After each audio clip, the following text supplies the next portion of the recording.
ঘুরছে না চাকা, চলছে না গাড়ি, ফিলিং স্টেশনের লাইনেই কাটছে ঘন্টার পর ঘন্টা। টানা 1 মাসের বেশি সময় ধরে চলছে গ্যাস সংকট। মাঝে কয়েকদিন সংকট কাটার আভাস মিললেও নানা জটিলতায় কাটছেই না দুর্ভোগ। এমন পরিস্থিতিতেই বুধবার মহেশখালীর এক্সিলারেট টার্মিনালের গ্যাস সরবরাহ বন্ধ হওয়ায় নতুন করে দেখা দিয়েছে শঙ্কা। বৃহস্পতিবার সকাল থেকে রাজধানীর ফিলিং স্টেশনগুলোতে দীর্ঘ লাইন। 3 থেকে 4 ঘন্টার ভোগান্তির পর মিলছে কাঙ্ক্ষিত গ্যাস।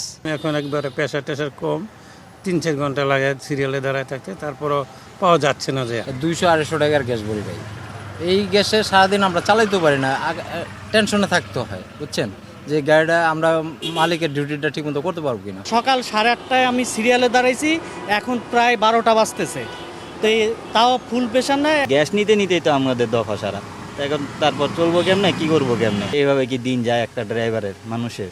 ফোটানোর ঝামেলা ছাড়াই নিরাপদ পানির জন্য ঘরে আনুন পিওরিট। কল করুন 16627। রাইড শেয়ারিং গাড়ি ও সিএনজির চালকদের আয় রোজগার তলানিতে নামায় বেহাল অবস্থা তাদের। যে অবস্থা, আমরা গাড়ি চালাই ভাত খেতে পারতেছি না, আমাদের সংসার চলতেছে, বাচ্চা কাচ্চারা চলতে পারতেছে না। এই বাজে অবস্থা চলা যাবে না, পরিস্থিতি প্রচুর খারাপ। মালিকরা কয় গাড়ি চালাইলে চলো, না চালালে না চালাও, 1200 টাকা জমা দিতে হইব। এই অবস্থায় আছি আমরা, বহুত কষ্টতে আছি এখন। এদিন চট্টগ্রাম নগর জুড়েও ছিল তীব্র গ্যাস সংকট। গ্যাসের চাপ কম থাকায় চালকরা পড়েছেন চরম দুর্ভোগে। আজকে ভোর 3:30 বাজে আসছি, এখনো পর্যন্ত বসে আছে, এখনো গ্যাস পাই নাই। সমস্যা কারণে ভাড়া মারতে পারি না ঠিক মতো গ্যাস পাই না, নাই ঘুম নাই খাওয়া। কালকে রাত্রে সিরিয়াল দিছে, গ্যাসটা পাই না, আর কবে আসবে ঠিকানা ওইবার দিতে আসে না। দ্রুত সময়ের মধ্যে গ্যাস সংকট সমাধানের দাবি জানান পরিবহন সংশ্লিষ্টরা।